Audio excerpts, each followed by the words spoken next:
Our Penance, from a conference call, Rocca di Papa, February 16, 1995, by Chiara Lubich. Today, we will speak about a way to do penance that is typically ours. Jesus says, "Deny yourself," because all of us often allow our old self to live. Therefore, we have to deny ourselves and let our new self live. He adds, "Take up your cross." And so, we have to take up our cross, our own cross. Yes, because every person has his or her own cross, which is measured out by the love of God and placed on each one's shoulders. At the beginning of Christianity, God was asking Christians to carry a cross similar to that of Jesus, and this led to their joy at the idea of being martyrs. Later, towards the end of the persecutions, also consecrating one's life to God in virginity was looked upon as a form of martyrdom. Then, down through the centuries, there was an incredible blossoming of the most various kinds of penances in order to take up one's cross. Then we come to our times, and in our case, to the contemplation of the most hidden, most mysterious, most terrible wound, that which is expressed in Jesus' cry of abandonment and reveals his infinite desolation in feeling forsaken not only by humankind but also by his Father.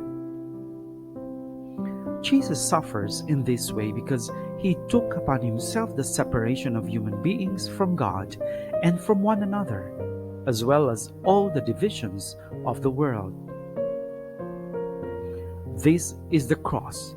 The charism of unity has indicated to us as being our very own. This is the cross we need to embrace, especially in all the painful circumstances of life. Where then can we find our typical particular cross? We find it in all those men and women who are not united with God or among themselves. Men and women with all their baggage of feeling abandoned. This is the specific cross that God asks us to carry. By placing this cross on our shoulders every day, we can be admitted to the ranks of those who follow Jesus. Otherwise, this adventure is closed to us. And the first brothers and sisters we should love in this way, in whom we need to recognize the face of Jesus forsaken, are those who are closest to us, those with whom we live. God is not asking us to suffer a cruel martyrdom. He is not asking us to scourge ourselves, wear a hair shirt, pray throughout the night, fast or sleep on the floor. Rather, He asks us to welcome with all our hearts every neighbor, all our neighbors, with their sufferings, sadness, trials, shortcomings, faults, and to do all we can to restore peace, trust, love, and ardor. Because while our brother or sister is the cause of divine joy for everyone, when there is unity, when they suffer, they are a burden for everyone. It's an encounter with Jesus crucified and forsaken, the one we are living for, the one to whom we have given our lives, the one we have chosen with preference and at times exclusively. To welcome Him, to carry His cross on our shoulders, is our way of loving Him. Who is the one we love the most?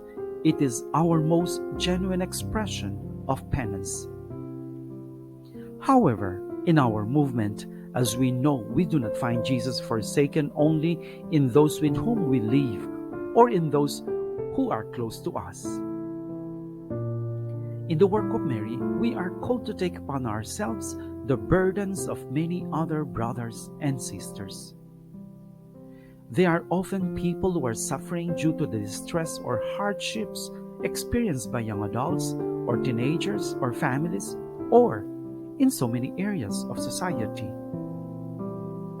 They are people who suffer in various parts of the church or religious environments, or our fellow Christians with whom we share many but not all truths. This too is often the cause of suffering. Jesus forsaken is there, waiting for us in their multiple needs, but above all, where there is a lack of harmony, concord, and unity, which is exactly what our charism can bring. We should not be frightened when we hear, perhaps through surveys, about the state of the church or the civil situation of the world we live in.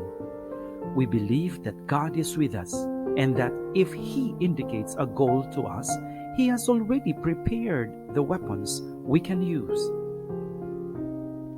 Thus, by living well each day in every corner of the work of Mary, we have the possibility not only of serving the work of Mary, but of doing penance, the penance that God wants from us. By doing so, we will also fulfill one of our very important duties as Christians. Dear friends, we have a great ideal. In fact, it is actually God Himself. It seems to be something far above us when we try to apply it in our daily lives. But if we are faithful, we have Jesus with us who said, "I have conquered the world." He will guide our steps, and as He has done so far, revealing His program and helping us to carry it out. Thank you